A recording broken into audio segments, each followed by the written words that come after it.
Venuammal.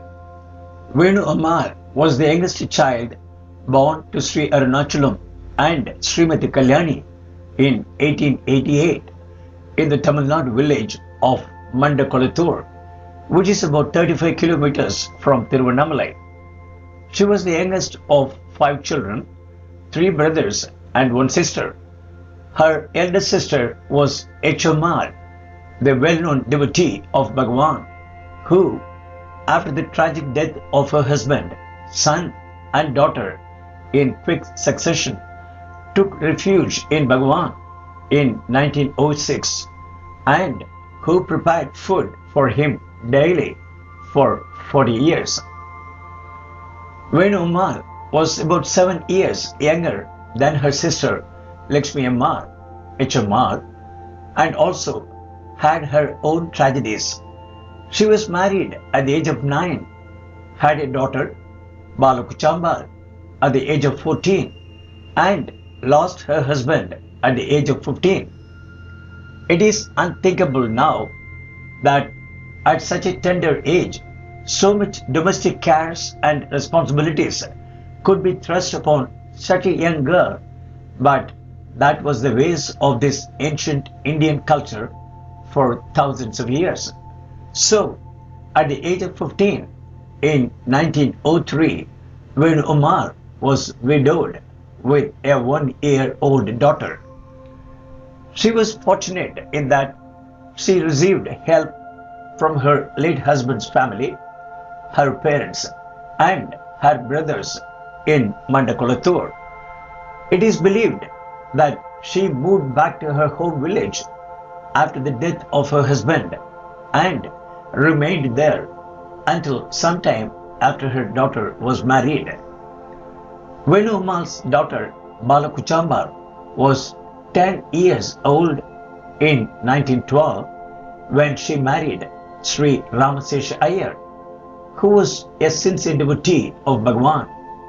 He was employed by the revenue department in Tiruvannamalai and in other towns of the North Orkot district. H.Ammal was already living in Tiruvannamalai and had devoted her life to the service of Bhagavan and his devotees. Venuammal at some point followed her daughter to Tiruvannamalai and naturally fell into the same stream of life that her sister was in and became a staunch devotee of the Master. She served the devotees much like her sister. When Bhagavan's mother came to live with him on the hill, she naturally gravitated towards her and served her diligently.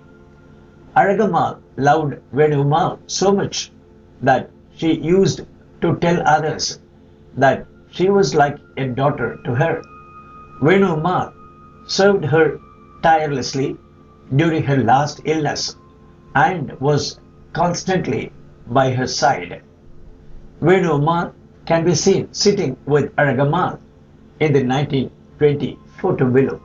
In October 1920, Venuammal was very happy when her daughter gave birth to her first child, Rajalakshmi. But her happiness was again derailed when her daughter Balakuchambal suddenly died 2.5 years later. On the day of the death of her daughter, Venuammal was completely devastated. She decided to go straight to Bhagavan to lay bare her grief. It was the year 1923 and the ashram had already moved down the hill to its present location. Since it was night and dark, she sought the company Venuammal party, who walked with her from the town down the dark road to Ramanasramam with the help of a kerosene hurricane lamp, while the dead body of her daughter lay in her home. Reaching the ashram at 11 p.m., Venuammal fell at Bhagavan's feet, weeping uncontrollably. Standing alongside Bhagavan was his younger brother, Niranjananda Swami. He expressed his displeasure that Venuammal came there at that time of night and fell at Bhagavan's feet, weeping about a purely worldly matter. To Niranjana Swami's comments, Bhagavan asked him if it was his sister weeping here before them, now under same circumstances, would he speak to her like that? Bhagavan shared Venuammal's grief and consoled her by explaining that the purpose for which her daughter was born into this world was over, and so she had to leave the world. Moreover, Bhagavan said that only the body dies and not the Atman, which is deathless. Deeply comforted by Bhagavan's genuine concern, gracious words, and love, she returned home. From that time on, Venuammal took the full responsibility of raising her granddaughter, Rajalakshmi, who can be seen in the 1928 photo below. Rajalakshmi presently lives with her sons in Chennai, and even at her advanced age, she is a great source of inspiration to devotees. Inspiring details of her childhood and close association with Bhagavan was published in the April and October 2008 issues of The Mountain Path. In those articles, we read of the special care and attention Bhagavan gave to Rajalakshmi.